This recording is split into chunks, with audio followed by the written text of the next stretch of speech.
control of the police service from the hands of the political actors. In KwaZulu-Natal, the Durban High Court will today hear closing arguments in the murder of former Richmond municipal manager. Sibusiso Sithole was shot and killed in March 2017 while heading to a council meeting. The meeting was meant to look at issues of fraud and corruption under investigation in the municipality. Sabelo Pewa was convicted of 2 murders after ballistic tests linked him to another hit in Hillcrest weeks earlier. Nhlanhla Mabaso has more. The KZN Political Killings Task Team was assigned to the murder case of former Richmond municipal manager Sibusiso Sithole. The squad of specialized investigators also linked Sabelo Pewa to the murder of Amos Ngcobo. Ngcobo was killed in Hillcrest in February the same year. When ambushed and killed, Sithole was heading to a council meeting to discuss his fraud and corruption investigations at the municipality. Richmond Mayor Melikaya Ngongo says they still want to know the motive for the hit. Right now, that's what we are here for, because we want to know what is it that transpired that led to such brutal assassination of such a great man like Sibusiso Sithole. Closing arguments are underway in the Durban High Court with sentencing expected tomorrow. Nhlanhla Mabaso, Eyewitness News, Durban. In what's been an unusual year for the country's budgeting process, prompting many firsts for the country, the midterm budget won't be tabled until next year. Following consultations with the Finance Minister, Parliament has once again moved the date for the tabling of the medium-term budget policy statement to January next year. This will be just a month before Minister Enoch Godongwana is due to table the national budget for the new financial year. Lindsay Dentlinger explains the rescheduling. 3 attempts at tabling a national budget that was eventually passed by both houses of Parliament at the end of July has now also thrown out the tabling of the adjustments budget. Traditionally tabled in October, it's an opportunity for the Finance Minister to make revisions to estimates on which the fiscal framework is based and to allocate additional money where needed. Speaker Toko Didiza says it was explained to Finance Minister Enoch Godongwana that if he were to table the medium-term budget policy statement in November as per his request, Parliament would not meet the timeframes prescribed in law to go through the process before it rises in December. We can't also compromise our own processes as Parliament that we must undertake in dealing with this medium budget policy statement as well as the adjustments on the appropriations. Didiza says the decision to move the tabling to the 13th of January next year is in the interest of protecting parliamentary processes so they are neither compromised nor rushed. Lindsay Dentlinger, Eyewitness News, Parliament. Operation Dudula says the law must take its course after the EFF opened a case against it for allegedly causing the death of a 1-year-old child by blocking his Malawian mother from accessing a clinic. Last week, Grace Banda says members of Operation Dudula prevented her from entering the Alexandra clinic to get help for her sick child. The Gauteng Health Department is investigating the matter. Operation Dudula's leader, Zandile Dabula, has previously said none of the organization's members were stationed at the clinic on the day of the incident. Remember, at that time, I responded because there was no case opened against me. But now that there is a case, let's just respect that, let the law take its course. Investigation must be done, and we'll see what the outcomes would be. And President Cyril Ramaphosa has arrived in New York for the United Nations General Assembly with a message for the organization to implement reforms and be more multilateral and rules-based. Ramaphosa says the stakes have never been higher as the UN General Assembly convenes under the theme Accelerating Global Progress Through Intergenerational Collaboration. Writing in his latest newsletter today, Ramaphosa says the most serious hindrance to the UN fulfilling its mandate by far, the structure and operation of the UN Security Council, which is largely controlled by 5 nations of China, the US, France, Russia and the United Kingdom. Babala Ndenza has more. President Cyril Ramaphosa says the UN is struggling to meet its mandate as contained in the UN Charter. He says the organization continues to be hampered by competing national interests that get in the way of the collective action of all members. Ramaphosa says despite changes in global power dynamics over the last 50 years, the decision-making architecture that has enabled the 5 permanent members to have veto powers has not changed since the end of the Second World War. He says 5 permanent members effectively make decisions on behalf of more than 85% of the world's population in countries of the global south. Ramaphosa says when human rights are under threat worldwide, and where geopolitical tensions are creating instability across the globe, advancing multilateralism is more critical than ever. The presidency says in championing robust multilateralism, Ramaphosa will address the general debate tomorrow, where he will also share a message from the Global South, which he says is amplified by South Africa's current role as chair of the G20. Babalo Ndenza, Eyewitness News.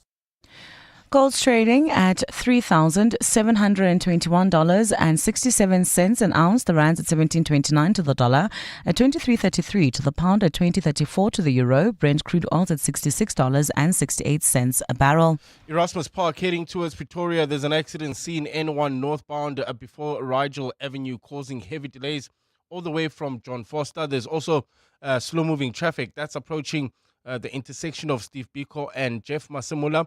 That's in the Khayelitsha area. Look at your weather. Clear skies in Gauteng this afternoon. Temperatures are peaking at highs between 27 and 30 degrees, and in the mother city, it's partly cloudy skies there, along with light southwesterly winds at a high of 20 degrees. The top story in Eyewitness News this hour. National Police Commissioner Fani Masemola has clearly outlined his responsibility versus that of the police minister. EWN, in touch, in tune and independent. For the latest, visit ewn.co.za or download the EWN app. 702 on 92.7 and 106 FM. Streaming on the Prime Media Plus app And on DSTV channel 856.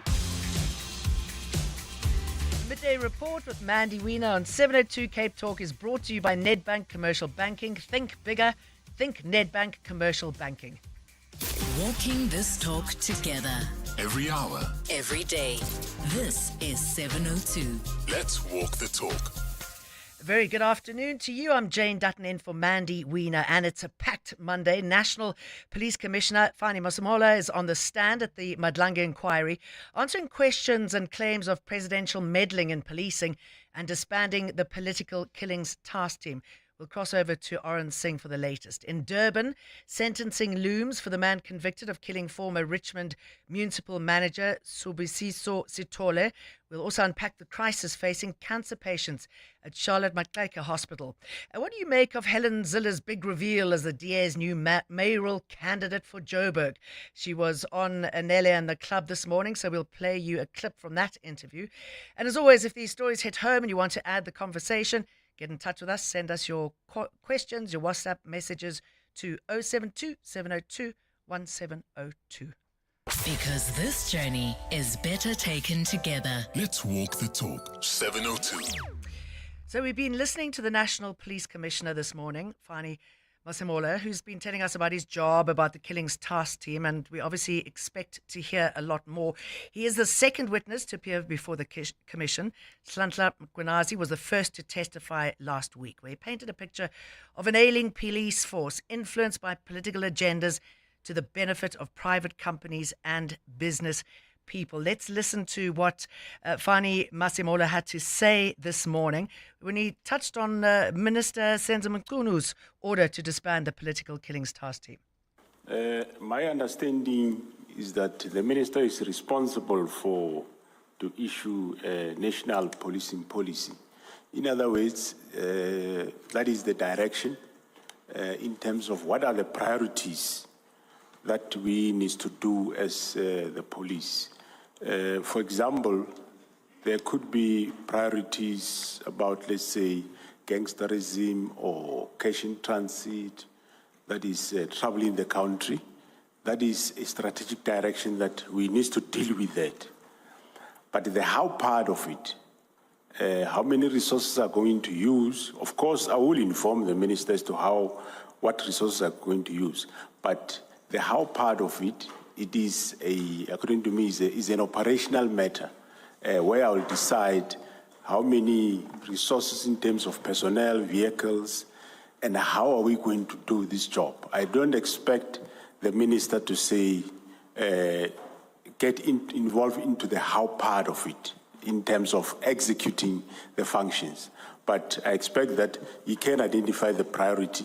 Yes, he can talk to in terms of what he thinks. There's no problem even if he can say how he thinks the how part, but not that he get involved in to say, do it in the following manner.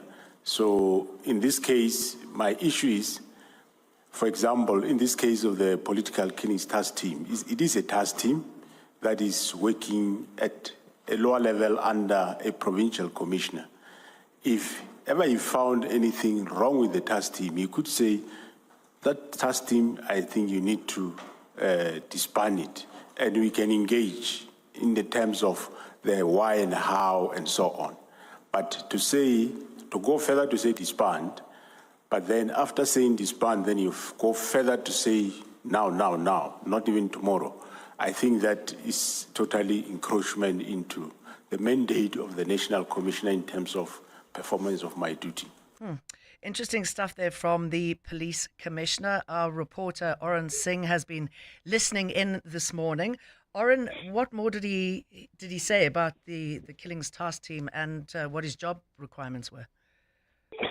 Yeah, good afternoon, Jane. I think a lot, that clip obviously highlighting the crux of his testimony this morning, talking to what the police minister is mandated and has the powers to do within his scope versus what the National Police Commissioner has, and suggesting that that Senzo Mkunu, the police minister, overstepped his role and boundaries by issuing that instruction for the disbandment of the political killings task team. Also, I think interestingly enough, pledging his sort of allegiance to Dumisani Khumalo, the head of crime intelligence as well. We saw much of that being done by Nhlanhla Mkhonazi last week as well, coming out in full support of Dumisani Khumalo, who's facing fraud and corruption charges at this present moment in time. But they suggest that this is a smear campaign against him regarding the work he's been doing in Gauteng. The National Police Commissioner, Fanny Masimola, today is saying that the reason Dumisani Khumalo was the project leader of this political killings task team was because he had been doing at the time a lot of work around rhino poaching in Limpopo. And this is dating back to 2018 when the political killings task team was formed. And at the time, Dumisani Khumalo was based in Limpopo as a brigadier and having a lot of successes and making inroads with regards to the poachers down there when it came to rhino poaching. So it was a no-brainer for them at the time to pull him in to this project around political killings in the province of KwaZulu-Natal and to have him lead that task team. And that's the reason why they suggest that Dumisani Khumalo, the head of crime intelligence, was roped in to lead the political killings task team unit. Interesting comments there about Khumalo and their support for a controversial man. And as you said, it mirrors pretty much what Mkhonazi had said. What else can we expect today? And what is the feeling around there, Oren, as people mill around? What are they saying? Yeah, Jane, we saw a little bit more from the actual commission leaders themselves, in that of Justice Mbuyiseli Madlanga. Earlier on, he kind of was pushing and probing the National Police Commissioner a little bit more. We didn't quite see that with Nhlanhla Mkhonazi during his 3-day testimony, but we definitely saw him trying to get a little bit more answers to him, whether he believes that the police minister's instruction to disband the task team was actually overstepping, and whether he would obey the minister's instruction in that regard, as he deemed it unlawful, essentially. We saw Justice Madlanga kind of pressing him to provide a solid and concrete answer to that. But I think throughout the day, what we're expecting more, I think, is to hear a little bit more about political interference. And that's important because we heard Mkhonazi speaking about the issue of a private company, RBM, last week, and the fact that they had a task team assigned to them essentially for a year to investigate murders at RBM. And he suggested, Mkhonazi, last week, that Fanny Masimola had received a call from the presidency for them to redeploy these members after they were recalled back to RBM. So direct political interference in the operations of SAPS. And we're hoping to hear a little bit more from Fanny Masimola today regarding that. We look forward to that. Oren Singh, thank you very much for that. We're going to take a small break and then we're going to go to the Durban High Court. The Midday Report with Mandy Wiener on 702 and Cape Talk is brought to you by Nedbank Commercial Banking. See money differently.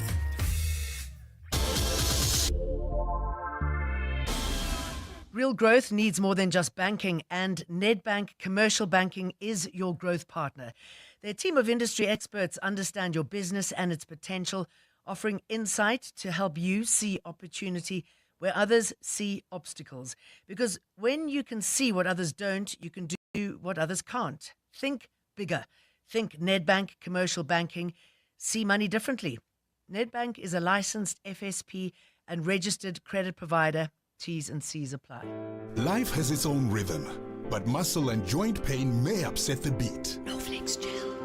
Trust Noflex Gel's triple action formula to target muscle pain, reduce inflammation, and help numb the affected area. Noflex Gel.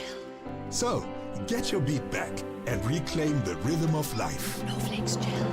Beat the pain with Noflex Gel and higher strength Noflex Gel Fort. For more information, speak to your healthcare professional.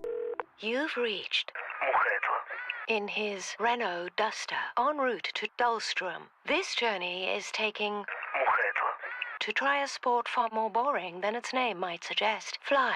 Fishing. He'll be in his Renault Duster, which he bought with 40,000 Rand trade-in assistance. Leave it all behind in the new Renault Duster with 40,000 Rand trade-in assistance. Offer exclusive to Renault Financial Services. Product of APSA. T's and C's apply. The Outsurance pointsmen know that every car on the road carries a story. There's a car with a shift worker making his way home and daydreaming about his next career move, his next chapter. The Outsurance pointsmen know it's not just a car in traffic, it's a possible light bulb moment that could change someone's life. Every story is different and every story matters. That's why the Outsurance pointsmen have been doing what they do since 2005 in proud partnership with 702. Outsurance is a licensed insurer and FSP. Walking this talk together. Every hour. Every day. This is 702. Let's walk the talk. I'd love to hear from you if you've got any thoughts on what we heard today coming out of the inquiry. Seems to be the case so often where somebody in the policing force is very effective and then they get moved to one side. So hopefully we'll be getting a lot more from Masemola today, who is on the stand. But right now, in the Durban High Court is the case of the man convicted of 2 murders, including that of a former municipal manager of Richmond municipality. That's Sibusiso Sithole, who was shot and killed in March 2017. Nhlanhla Mabaso is on that story. Good afternoon to you. You've been hearing closing arguments. What has been said?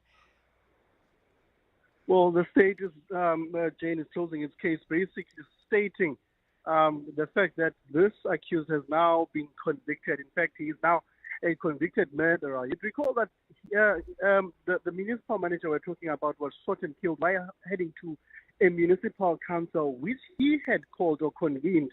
In this council meeting, Jane, he was going to detail the corruption and fraud investigations that took place, well, that he led under the municipality at the time. You know, he was fighting corruption that was happening, led by some of the councillors in the municipality. But he never made it because he was approached by gunmen, shot and killed 13 kilometers away from the municipality.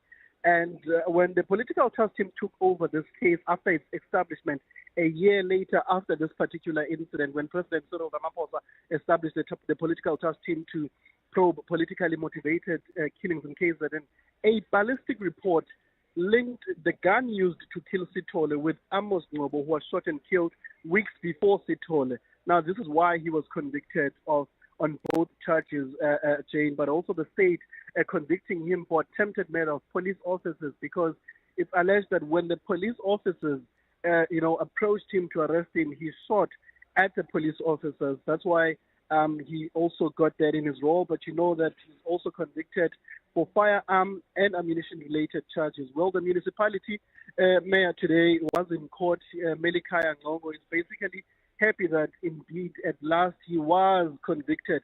But mainly both the municipality and the Sithole family, they say that they want reasons, they want the motive, they want the actual mastermind behind this particular killing game to be brought to book. Oh yes, somebody had something big to hide. I mean, it's important that this is happening now when we've been hearing about political killings. How important is this case in the fight against political killings in KZN? Very important. It's one of the 121 dockets which were in Pretoria. You'd recall that the public only knew about the dockets when the provincial commissioner of KwaZulu-Natal, Tata Mkhwana, made that explosive briefing on the 6th of July this year, where he spoke about the cases and dockets that he alleged were gathering dust in Pretoria. And those dockets, we do know that have now returned to KwaZulu-Natal. But most interestingly, Mandy, Jay, if you look at these particular cases in the province, most interestingly is that these dockets, as soon as they hit back the shore in KwaZulu-Natal, the team was up and running again. The team was continuing with investigations. And I'm saying this, I'll make an example. In the Cindy Somakaka case, they were able to re-arrest the actual mastermind now, which Advocate Daba, in that case, was also part of the political trust team, says the state has overwhelming evidence that now they have the actual mastermind who ordered the killing of Cindy Somakaka, mainly because he wanted to expose corruption there. But mainly, again, the political trust team, a week after the dockets got back to the province, they were able to add another murder charge to the man accused of killing DA councillor in the Umgeni local municipality, Untalayenza Ndlovu, was shot in December 2023.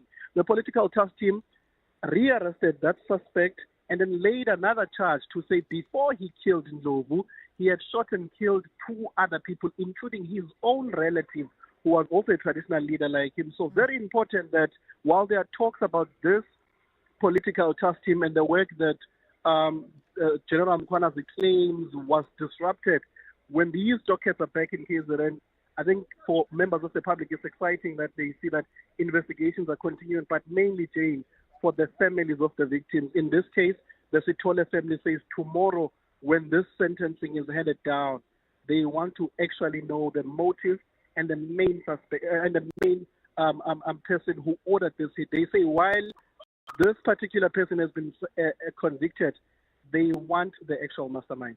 Yep, you can't blame them, can you? And we shall talk to you again tomorrow. Tlantla Mabaso. Because this journey is better taken together. Let's walk the talk. 702. Staggering number of people who get killed who are about to expose discrepancies or theft in business or areas that they are working in. You know, we've got a serious problem in some of our hospitals. Cancer backlogs are hitting patients hard, especially at the Charlotte Maxeke.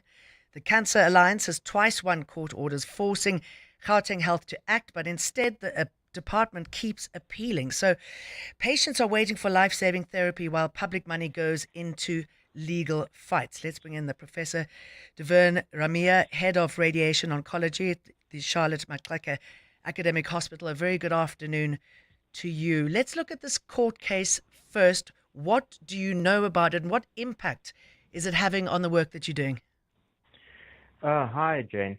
Yeah, look, I mean, the court case is continuing, and we'll obviously leave that to the lawyers and the politicians to manage. But at the moment, you know, some of the things that have come out from it are we do have an outsourcing project at the moment. The real issue that comes in at Charlotte is that there's just a supply and demand issue. There's too many patients that require radiotherapy, and you know we don't have enough resources, and by that I mean both equipment and staff shortages to treat the numbers of patients that we have. So part of what's going on is we are looking to utilize some of the capacity in the private sector. So that's currently happening, and we do have some of the patients going out. So that increases the number of patients that we can treat within the public sector. And then the other things that are happening are we do have a company which is assisting with remote automated radiotherapy planning, because we obviously don't have enough staff that can do radiotherapy planning in-house. So there's a few good things that have come out of it. You know, I think we've also tried to sort of expedite some future plans to increase the capacity to treat cancer patients within the public sector as well. Sort of looking to build additional units within Southern Gauteng and Northern Gauteng. So part of the issue is that there is only one public sector radiation oncology unit in Southern Gauteng, which is at Charlotte, and then there's one in Northern Gauteng, which is Steve Biko. And for the number of patients that we have, that's not enough. How many patients are going through your doors? That. So there's a lot of patients that come through every day, but not everybody needs treatment, right? So a lot of patients get referred, we assess them. They may not be for radiotherapy, they may be for surgery or chemotherapy, etc. And there's a lot of patients that we see as well who are patients that we've treated, we're following them up. There's patients that are currently getting treatment, and then there's new patients. So I think the important number there is how many new patients that we see that we actually need to give radiotherapy to. And that number is about 4,000 patients a year that come through to the Charlotte Radiation Oncology Unit that need radiotherapy. So it's about 4,500 patients. So the capacity is, at Charlotte to treat that number of patients is a little bit lower. But what happened is that over years, it's sort of accumulated until it was quite a large backlog. And tell us about the backlog when it comes to tissue samples that haven't been processed to determine whether patients have cancer or not. So there is a shortage. We talked about the human resources shortage. So that's not within the oncology department. That sits within pathology. But look, the NHLS does have. Absolutely. So the NHLS does have a shortage of pathologists. So there's the pathologists that are there are very dedicated, and I think they really do try their best to get through all the samples that they can.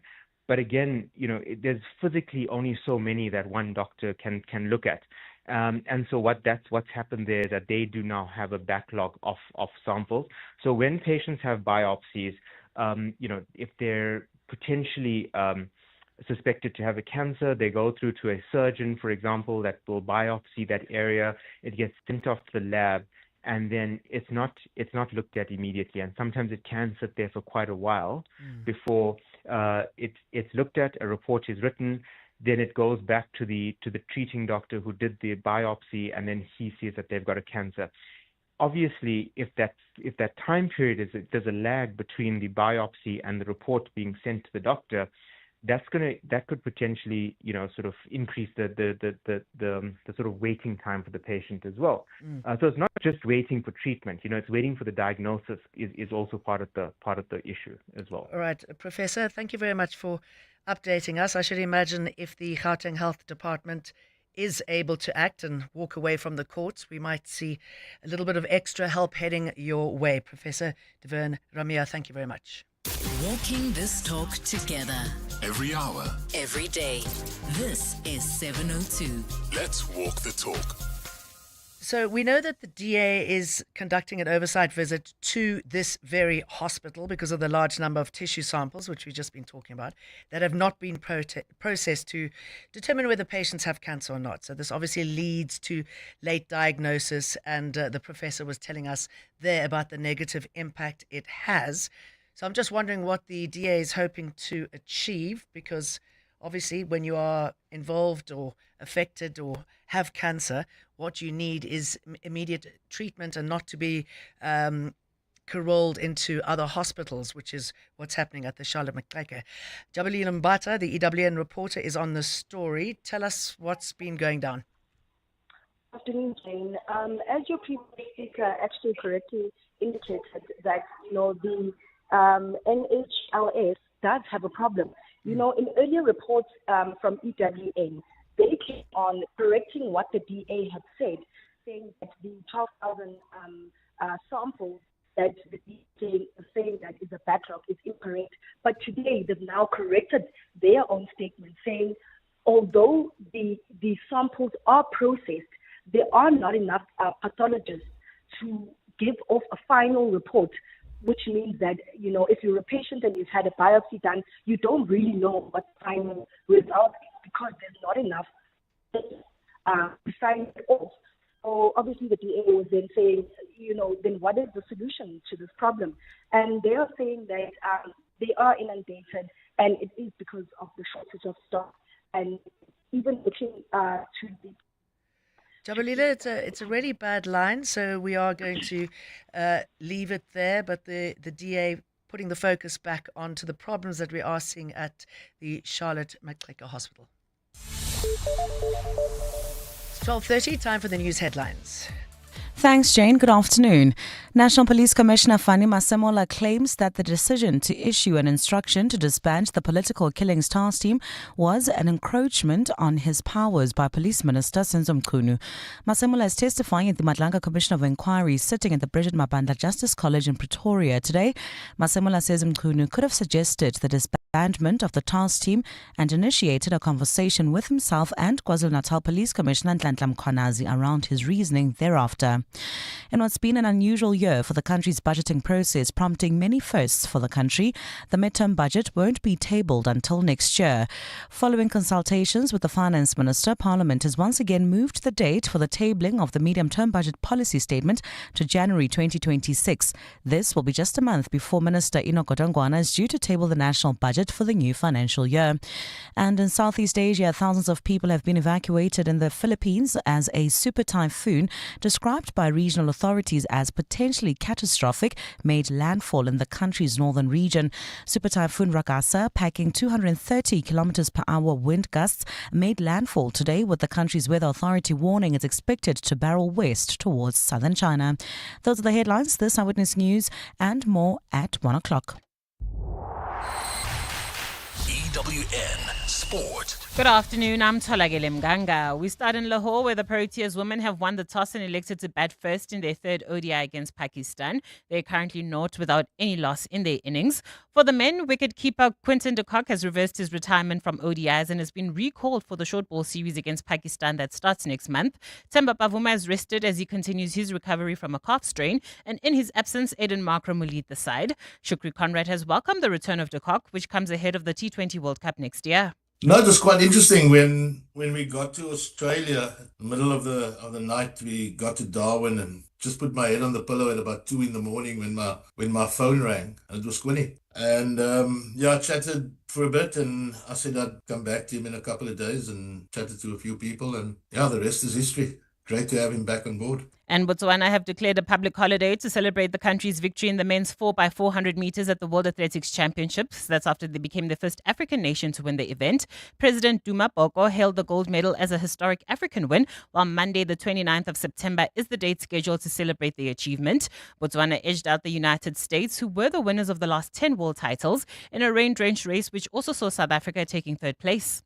Tolagele Mganga, Eyewitness News Sport. EWN Traffic. In Erasmus Park, Pretoria, at this stage, there's an accident scene N1 North near Rachel Avenue, causing heavy delays all the way from Buerta Avenue. Also in Alex, traveling towards Midrand, expect some delays. N3 northbound between Marlborough Drive and the Between interchange. Also, traffic a bit sluggish leaving the Joburg CBD. That's on Main Reef Road between Production and Church Street, while in the Mother City, the Huguenot Tunnel is closed off to traffic. This is for heavy vehicles only. This is due to power failure in the tunnel. There's also a stationary truck causing some delays on Solaris Pass. That's heading towards the city near the Lookout Point. And also roadworks causing some delays in the CBD on Ruland Street. This is heading towards Harrington Road. If you come across any other traffic issues, please WhatsApp us on 072-702-1702. There's more EWN on air, online, and on the EWN app. Babe, Yeah? the fridge light finally stopped flickering. Yeah. I replaced it. You replaced it? Mm-hmm. Like, on your own? Yep. You know what that means. Party! Every excuse is a great one when you've got balloons, bubbles, gift wrap, cards, candles, and dress up. I'm calling it the Fridge Light Festival! The Crazy Store. Hey, you never know what you might find to have a good party. You know those finfluencers, the kind of bros making bank in Bali, calling themselves Forex gurus, promising you can make money while you sleep if you just buy their course. But then you end up losing sleep, waking up for different market openings, checking charts, scanning the members-only group chat for signals, and you start wondering, why do they call it day trading when you're spending all night spending your money to make money, only to realize that they make their money selling courses on how to make money. Oh. When you can't trust overnight wins, trust 30 years of market-beating returns. Coronation. Trust is earned. Coronation is an authorized FSP. This is your business. This is your business supercharged with the help of zero accounting software. These are your numbers. These are your numbers sorted with the help of zero accounting software. This is you. Hi. This is you taking business where you want with the help of zero accounting software. This is your business supercharged with the help of zero and having your numbers sorted all at the same time so you can finally focus on taking business where you want to. Supercharge your business today with the help of zero. Search zero with an X. Because this journey is better taken together. Let's walk the talk. 702. Good day, Jane. I cannot understand why the taxpayer needs to fund the claims of this incompetence within the Gauteng Health Department. We are paying people, the officials, for their incompetence. And when there's claims against them, we are paying once again. And how ludicrous is it that when we need to use these public facilities, there's not enough to go around for us. So the taxpayer is a piggy bank for ongoing wrongdoing. There's no consequence management in the system, and that is the reason why it's being allowed to carry on and on. Hi, Jane. I work in the public service in Joburg, and I can tell you that radiation services in Joburg are a mess. Our patients go to Charlotte, they get told, okay, fine, we'll phone you with an appointment, and that never happens. The patient then either dies at home or comes back to our hospital to die. It's a mess. You know, in my discipline, your total package time should be 100 days from the day of diagnosis or surgery. That's basically within 3 months, you need to finish all of your treatment. That's chemotherapy, radiation, everything. And I don't need to tell you that that is not happening. There are patients who go a whole year before they get any sort of radiation therapy or anything. What we need is another radiation oncology unit in Gauteng. You know, you need another 3 or 4 radiation oncology units actually. That's a solution. And the Department of Health, under the current MEC, it's an absolute shambles. This MEC is absolutely useless. You're absolutely right. It's a shambles, and those people who need it so desperately badly. I mean, can you imagine what that does with your mind? And you're correct. The taxpayers paying for the department to basically hide in courts rather than getting down to business. Talking of business, we know somebody who likes to get down to business. That's Helen Zille. The DA has chosen her as their mayoral candidate for Johannesburg. If she is chosen to do the job, will she be allowed to do the job? And there's also concern if she will be treating the rich and the poor equally. Let's listen to what she said on Anele in the club this morning.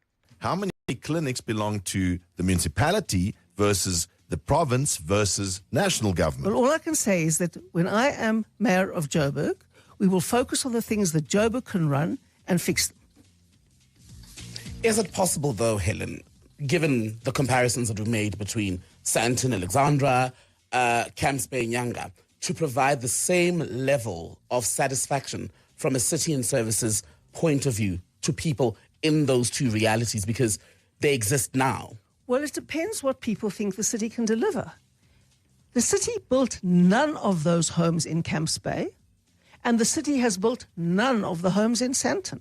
That is all private sector investment and all individual investment. It's got nothing to do with the city. The city's job is to provide water, electricity, roads, refuse removal, sewerage, some of the clinics. We don't do schools from the city. That is the provincial mandate. We don't do major hospitals from the city. That is also a provincial mandate. But if you are getting those things, the city is working for you. After that, people who advance in life concentrate on their education. You know what? The most important thing in life is when you're born. You have to be born safely in a clinic where you don't get damaged at birth. Then you need 2 absolutely committed parents who will sacrifice everything for you, who will make sure that you go to a pre-primary school that has to be there, of course, that you ensure that you get all of the pre-primary education you need. You go to a state school that should be well run, that should be delivering you good education, that your parents make sure you do your homework every single day, that you go through the system without getting pregnant, And that's your responsibility and your parents' responsibility. Well, without Helen, going on to drugs. You're getting lofty. No, I'm not sorry. getting You lofty. are getting lofty. I am All of talking this is about a ideal. partner. It's not ideal. No, it's real. all lofty. But no, we're It's talking granular real. things. The fact that you even like two parents. No, come on, man. You can't guarantee anybody two parents, right? Just stand by. Here's a voice note. Good morning. My question will be for Helen Zille. What will she do for the Johannesburg water problem that's constantly a problem in the province? I just want to find out, how would she change the water and electricity crisis? Well, first of all, the water and electricity crisis didn't come overnight. It came from 30 years of zero maintenance. And I must say, Anele, with great respect, your callers are asking much more sensible questions than you are, because they're asking the granular questions that have something to do with local government. Now, the first thing people need is water. You can forget about all the other highfalutin stuff. They need water. And when people don't have water because the government has never maintained the infrastructure or invested in new infrastructure, you're going to be without water. Now, we'll have to fix it bit by bit. Let's take the Hurst Hill Reservoir. There's plenty of water in the Vaal Dam. There's plenty of water that's come from the heavens, but you can't pump it into the Hurst Hill Reservoir because there's a big crack in it because it's never been maintained over 30 years. And the pipes are all broken. The city of Johannesburg has replaced 17 kilometers of pipe in a year. Do you know how little that is? Cape Town does over 200 a year and has been doing over 200 since 2006. And over 20 years, that adds up to a lot. And Cape Town has one of the lowest wastages of water in the world. You're one right. of the lowest. Joburg loses 46% of its water, almost 50%. Cape Town is a great example of a well-run. So that is what about a local Tshwane government and has what to about do. Nelson Mandela Bay? Are they as well-run as Cape Town? Of course not, because it hasn't had the DA government for 20 years. That's the point. So you're saying that when you've had the DA government for 20 years, Helen. you have a good place. I'm telling you the truth. You can say, oh, Helen, all you like, because I'm not playing your ideological games here. I'm talking about service delivery on the ground, which is what local government is about. Okay. Bottom line. And to answer I'm answering still your callers because they're asking the good questions here. You don't have to insult us into like you're insulting into putting me. us. I will insult we're you. asking you good questions. We didn't insult you once. We're asking you good I questions. want to tell you don't have to get if you defensive. want, I'm you not don't have to get. defensive. I'm on the attack. You I'm on the are, attack. because the first insult I'm here on that the was attack. thrown was that none of us in this studio are asking good questions. Well, you aren't. You don't have to. That's a fact. This is going to be a You don't partnership. have to be insulted by the facts. This is going to be a partnership. We run Joburg as well as you are going to. You run Joburg. Yes, we do. We come run here. your studio. Yes, that's what we're doing, Helen. If you win, we're going to be in a partnership because this is the platform that you are going to use to communicate a lot of times. So you don't have to come and insult us. Just you can don't be snarky about it. Still answer. No one here was snarky. If We you welcome you insult in, me, and we're great. I will give as good as I get, and you have to understand When that. did we insult you, my With dear? every single sideswipe question. No, we asked you questions. Let me various answer your questions. listeners. No one's interested Super in flustered. you here. But They're you interested came in the here, answers to my questions. Helen, you came I can also here. leave. Okay, but I you want to answer your can. listeners. Okay. Now I'm going to answer your listeners. We will start a maintenance program. We will start by switching a lot of the operational budget into maintenance. Johannesburg spends less on maintenance than any other city in the country. And that is a disgrace. And that is why the poor are suffering. Because there's been no new investment in capital infrastructure and there has been no maintenance.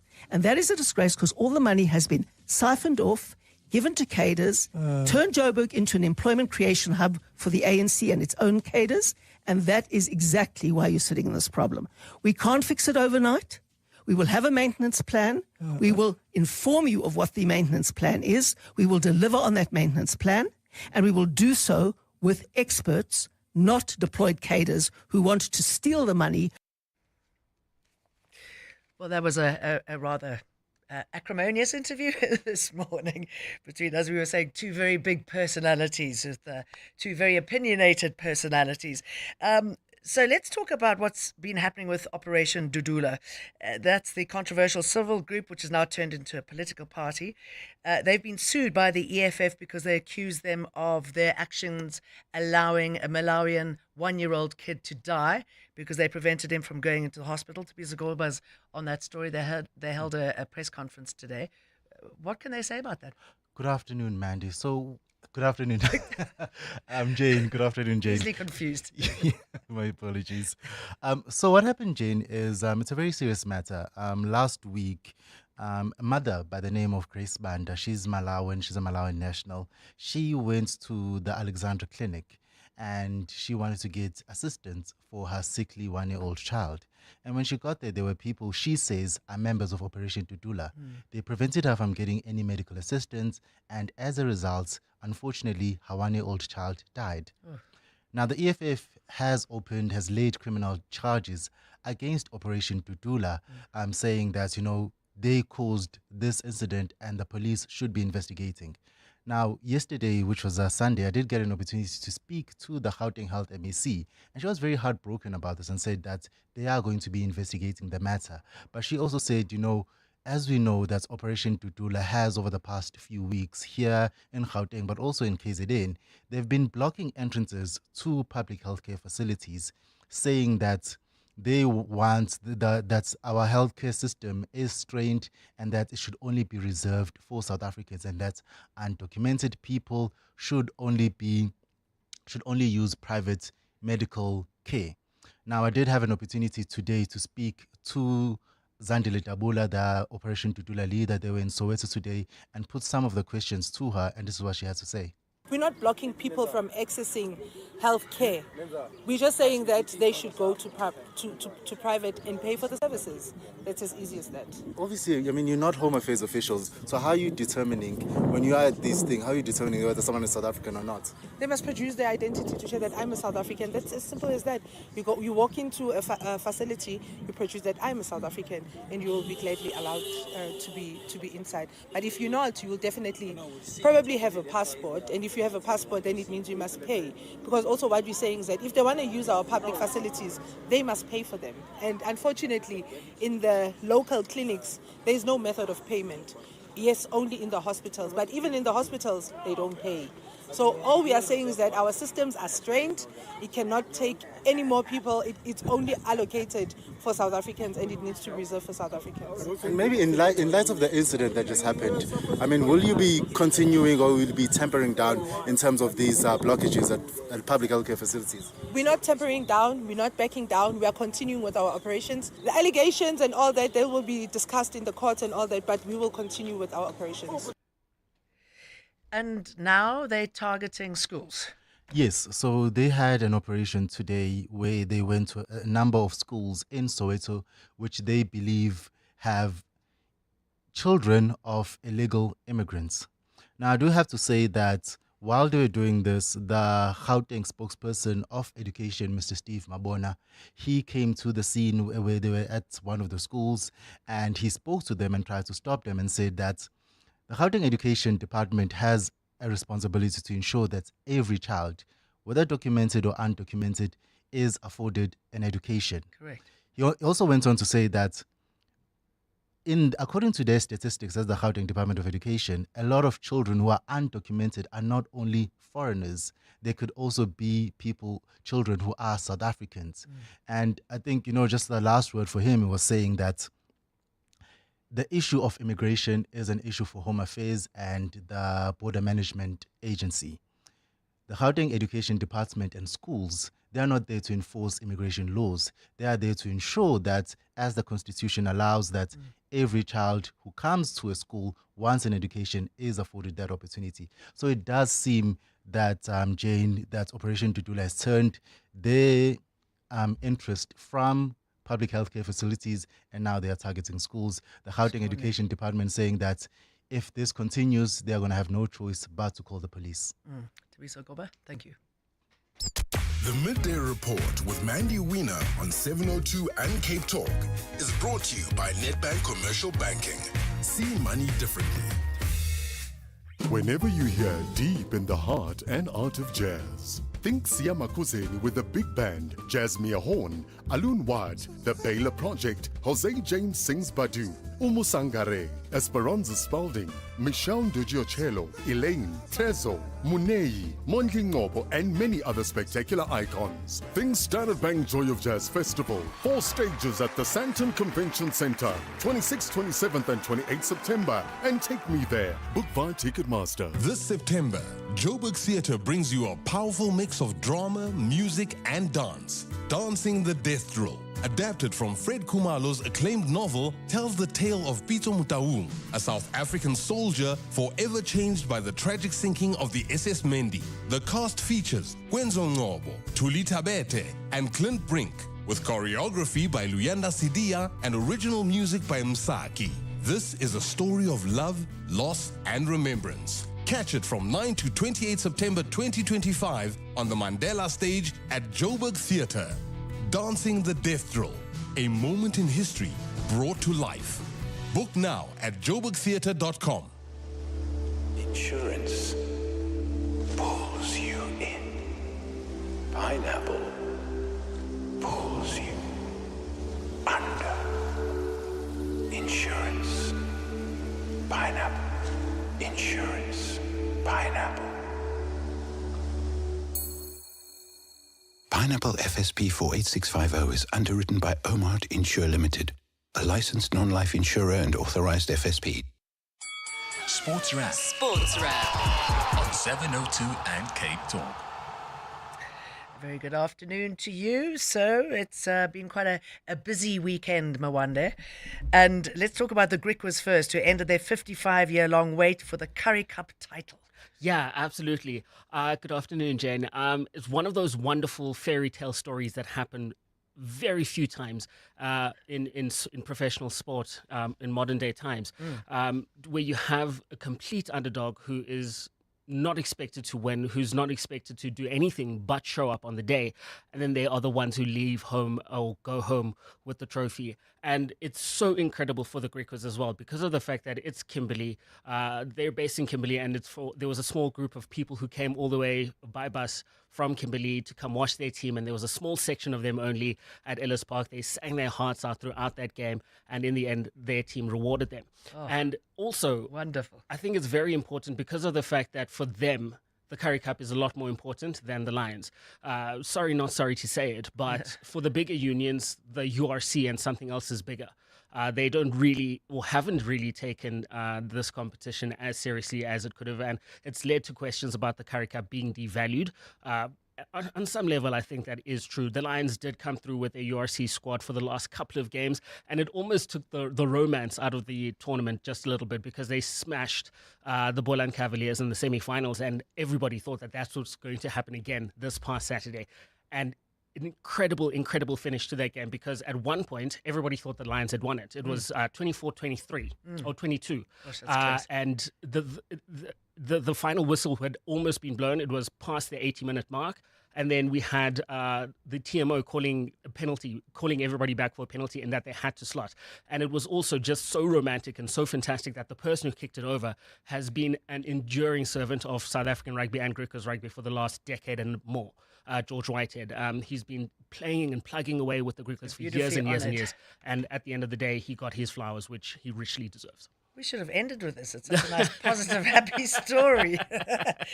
Okay, so we've the World Athletics Championships have been taking place, and for us, mixed fortunes. Talk us through what 100%. So we had the 4x100 meter relay team, which everybody expects a lot of because of the Olympic silver medal that they got last year.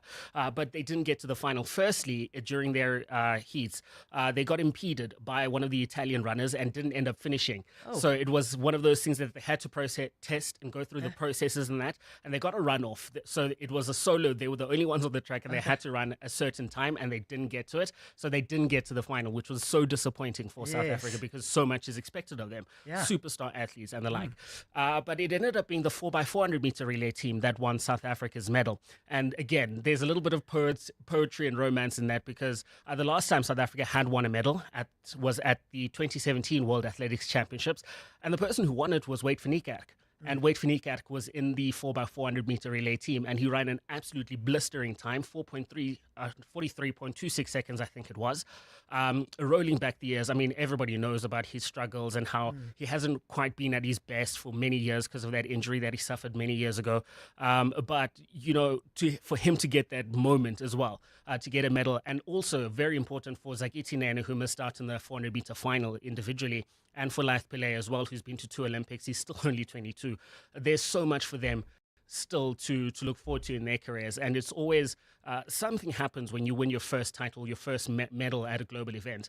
And then I think from there, they can pick up and do wonderful things. So you believe that elevates them, that gives them the boost that they need? That Yeah, and it's not one of those things where, oh, it's only a bronze. A bronze medal is a big deal. A lot of people fight for it, and it ended up being that way for South Africa. But there is a little bit of a disappointment with Prudence Sekhodi. So there was an interview with hers after she got injured in her 800-meter heat, and she was a medal contender, realistically, and everybody thought that she's going to come home with something, whether it could have been bronze, gold, or silver. And she got injured, and she gave the most devastating interview I've ever heard in my life. And she was absolutely heartbroken because she really wanted to bring home something for South Africa, especially after winning the World Indoor Gold a little earlier this year. But yeah, wasn't to be. But she's also quite young, and I think she'll have a lot more championships in her future. Good. And what about Manchester City and Arsenal? They lost ground, and Liverpool. Yeah. It's quite incredible that Liverpool have opened up a 5-point gap at this stage of the season already, and they don't look to be letting up. The funny thing is, as good as Liverpool have been, they've won all 5 of their matches so far. They haven't been at their best and have needed added time winners, extra time winners, and the like to win their games. And I think they're only going to get better this season. Quite a disappointing match, though, for Arsenal fans, I think, most especially, and for neutrals as well, because Manchester City set up to defend the whole game, which is very unlike Pep Guardiola. And in the end, a 1-1 scoreline was probably reflective of the game, but I think it also calls into question both of those teams' credentials when they're challenging Liverpool for the title. Hopefully it'll be a little bit more exciting for us watching the box on Saturday. Crossing fingers, holding thumbs that it will be a good game. But yeah, Durban usually excites and produces really good games. I wonder. Thank you very much. Real growth needs more than just banking, and Nedbank Commercial Banking is your growth partner.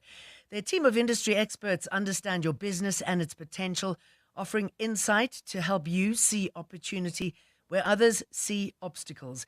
Because when you can see what others don't, you can do what others can't. Think bigger. Think Nedbank Commercial Banking. See money differently. Nedbank is a licensed FSP and registered credit provider. T's and C's apply. Every day, South Africans are being squeezed to make ends meet. That's why they're Still Good, a new online platform where you can save up to 65% on groceries by buying Still Good value bags, packed with groceries by leading retailers that are still perfectly good, just close to their sell-by date. You win by saving, retailers win by cutting food waste, and communities win as Still Good donates 10% of their earnings to food charities. Visit stillgood.co.za. Start getting more bang for your buck with Still Good. The Outsurance pointsmen know that every car on the road carries a story. Like the eager beaver driving to meet the woman of his dreams. Butterflies in his stomach, GPS on full volume. He checks his hair for the 7th time. Looking good. The Outsurance pointsmen know it's not just a car in traffic. It's a possible love story on the move. Every story's different and every story matters. That's why the Outsurance pointsmen have been doing what they do since 2005. In proud partnership with 702. Outsurance is a licensed insurer and FSP. Walking this talk together. Every hour. Every day. This is 702. Let's walk the talk. Definitely. I would just like to say that if everyone in this country, South Africa, chose to stay absent from work tomorrow until certain policy changes had happened to the public's liking, I tell you, you would see those policy changes happen within a day. Hi, this is Slimo. I just want to find out who holds the ministers accountable for the failure. Well, that's one of the problems, isn't it? It seems that nobody is held accountable for their failures. And what a good idea. I mean, we're very good at making our frustrations known, but we don't really take action. And that would be quite interesting, isn't it, if we just didn't rock up at work, see if it'll make a difference. We were talking about Operation Dudula a little bit earlier on. They've now turned their focus from targeting illegals, foreigners at hospitals, to schools now. We were also talking about the interview on Enele and the club this morning with the DA's mayoral candidate, Helen Zille. As you can imagine, there were quite mixed responses to that. We also heard about the problems at Charlotte Maxeke, the backlogs, the delays, and the court case that's playing a big role in that. So the Midday Report with Mandy Wiener on 702 Cape Talk is brought to you by Nedbank Commercial Banking. Think bigger, think Nedbank Commercial Banking. I'm Jane Dutton. It's 1 o'clock. Time for the news. This is EWN. National Police Commissioner claims Police Minister Mkhunu abused his power by disbanding KZN task team, and the midterm budget postponed to next year.